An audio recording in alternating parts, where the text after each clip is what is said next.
Gotta start with the wings. We're creating something millions of women across the country rely on every month. A standard hygiene product that most of us take for granted and find just reaching under the bathroom sink or making a quick trip to the drugstore. Normally, you could just peel this back like this. But this is what incarcerated women often have to do when period products they need aren't available in prison. Someone could die because of this. So there's very real health consequences that are happening. Consequences that come no matter what kind of crime women have committed. They come from the extreme steps we're told many behind bars routinely have to take, assembling makeshift tampons and pads, using anything they can find when they don't have access. MacGyver is the patron saint of prisons because you have to take what you have and make do. I know that there are stories about people taking stuffing from outside of their beds, from ripping their sheets, from tearing up their clothes, just to make the products that they need. Kimberly Haven knows it all too well. When you have to make a makeshift product, that's an act of desperation. Oh, absolutely it is. An act she did repeatedly in the Maryland Correctional Institution for Women, paying for her crimes with time served and a lifetime sentence on her health. When you rip off that cover, all of those little fibers just kind of go airborne and they go up inside of you. And so as a result of that, I ended up coming home and having to have an emergency hysterectomy. Haven says she had the surgery following her release in 2015, blaming the use of makeshift tampons that caused toxic shock syndrome. Her health crisis spurred by what many consider a human rights issue, still happening in jails and prisons from coast to coast. It's a correctional system we discovered fails to provide incarcerated women with basic needs, stripping them of their dignity, endangering their health, and putting them at risk for exploitation and abuse, all because they, like most women, simply bleed. It is dehumanizing, it is demeaning, it is a problem universally across the country. It's a problem fueled by spotty laws and policies that vary from state to state. We found them with help from the Arnold Center for Investigative Journalism at Indiana University. Together, we discovered many states don't have laws or specific written policies requiring that period products be given for free in prisons, leaving women to potentially rely on commissaries they may not be able to afford and that only have a few products to choose from. Some state policies, including Kentucky, Nevada, and South Carolina, only require that women be given pads, but not tampons. And some states even arbitrarily limit how many they can get. Women don't stop getting their periods when they go to prison, so why is it so hard to ensure that they have access to the products everyone else needs? We make facilities for men. We have men in mind. Men are the default. And so it's seen as extra to have to worry about this, which is so crazy because if you incarcerate women, you should have to worry about it. Absolutely. Miriam Vishniak is more than concerned. She's a researcher literally getting her PhD in prison periods. I realized that I was just sitting on this treasure trove of information.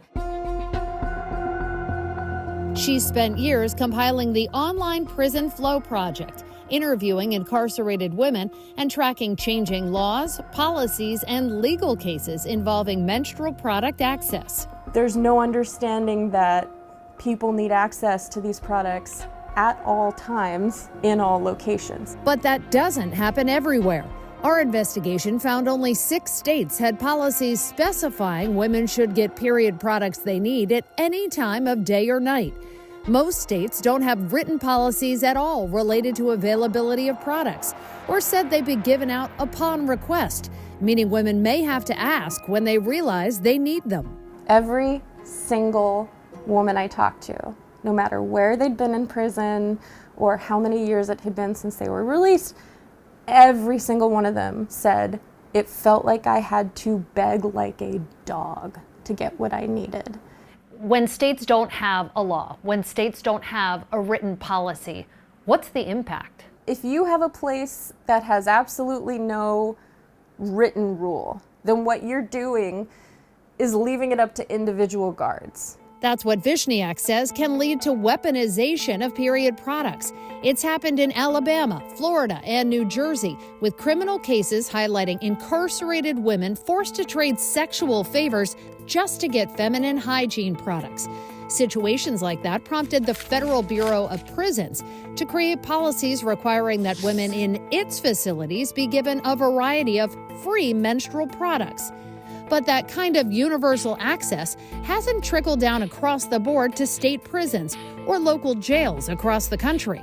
There's definitely a sense of like, well, we know our prisons better, we know our states better, nobody likes the federal government being like, you need to do this. And because they don't, our team uncovered egregious delays and restrictions on period product access at the local level, resulting in serious hygiene problems.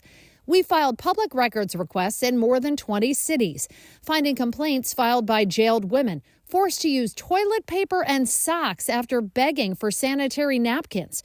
Requests for products taking hours or days to fulfill, leaving women to bleed on the floor. And limitations placed on when and where they can obtain products, with some jails saying women have to get them during meals or free time, because that's when personal needs should be accomplished. This is a basic need, not a luxury.